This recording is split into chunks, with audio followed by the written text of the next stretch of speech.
Welcome to MMO Grinder's Sidequest, where I take a look at early open or closed betas, subscription trials, and simpler titles, giving you a quick first impression.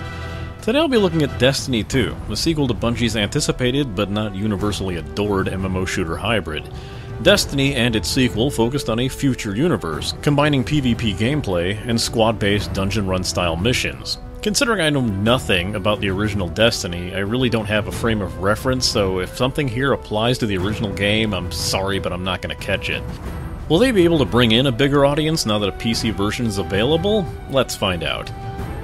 Whenever a game goes for a realistic style, the graphic snobs flock in droves to shoot me down for saying anything like this. But the game looks pretty decent, technically speaking. I was pretty impressed by some of the lighting effects and environments, but there's too much of a reliance on these distortion filters in areas that just seem like they're supposed to come across as mysterious and atmospheric, and end up looking totally annoying and distracting to me. It's the kind of aesthetic that seems off, too, as both the story and the world is tonally all over the place. It's the kind of thing where I'm not even supposed to be sure whether I'm expected to take it seriously. Weapon designs have that sci-fi for the sake of sci-fi look, where the design was made to look fancy rather than functional. It's the kind of design that has angles because angles look cool or something, and it makes you wonder why your gun has fins on it, and whatever logical purpose a thing like that would serve. The game's music is very Star Wars-inspired space opera kind of stuff. You know the kind. Orchestra booming against each other in an attempt to make everything sound epic. Horns, drums, violins, and the like driving the action, even when there isn't any. It's nothing I can jam to, but in a game like this, it serves as story beats. It all works, but it's been done quite a bit. Sound is all over the place. Voice work comes across as okay, but not all that well-read in a lot of parts. Some actors give it far more of their all than others.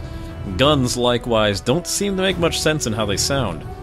Some can be impactful, others barely audible, with the shotgun sounding almost muted and barely having any punch. It seems to vary heavily on your chosen weapon, but the shots of one auto rifle compared to another auto rifle can be staggeringly different. And Splatoon 2 has weapons that sound more destructive. You probably goofed somewhere. We're given the choices between a Titan, a defensive ranged character, a Hunter with some melee focus, and a Warlock who I didn't bother to play. You'll find out why in a few. Immediately I was tossed into a tutorial, something that didn't seem to be all that necessary as every basic shooter instinct kicked in. And things like seeing a small hole in the wall had me instinctively hitting control to crouch without the game having to tell me to.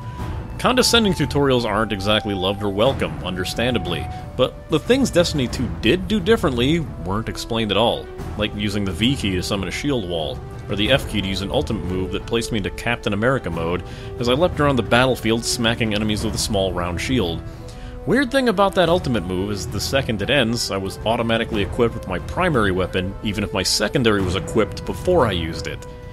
The tutorial served well enough to intro the game's story and most notably strike missions, a, for lack of a better word, dungeon style of PvE gameplay, as you move from set piece to set piece of enemies, taking them down and facing off against various challenges before you face off against a final boss. Despite not immediately getting what was going on with a few of the fights, I did find them rather enjoyable, even if plenty of stuff was from the bullet sponge nature of the RPG shooter. However, the boss tossing out MMO-style mechanics in a shooter was a pretty neat touch.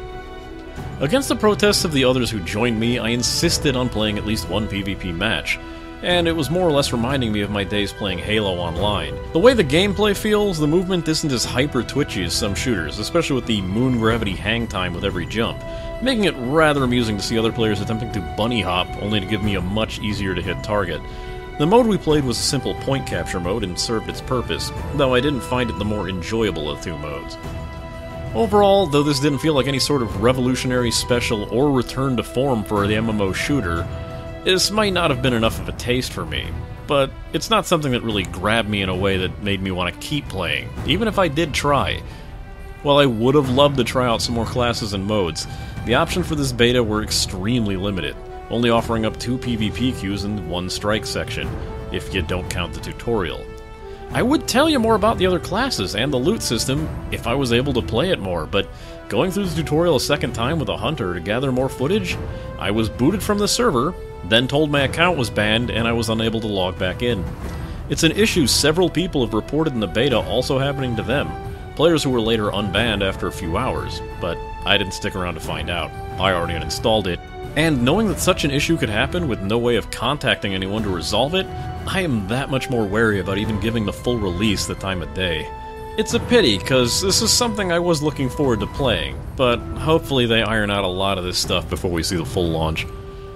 This has been an MMO Grinder Sidequest, and it's time I logged out.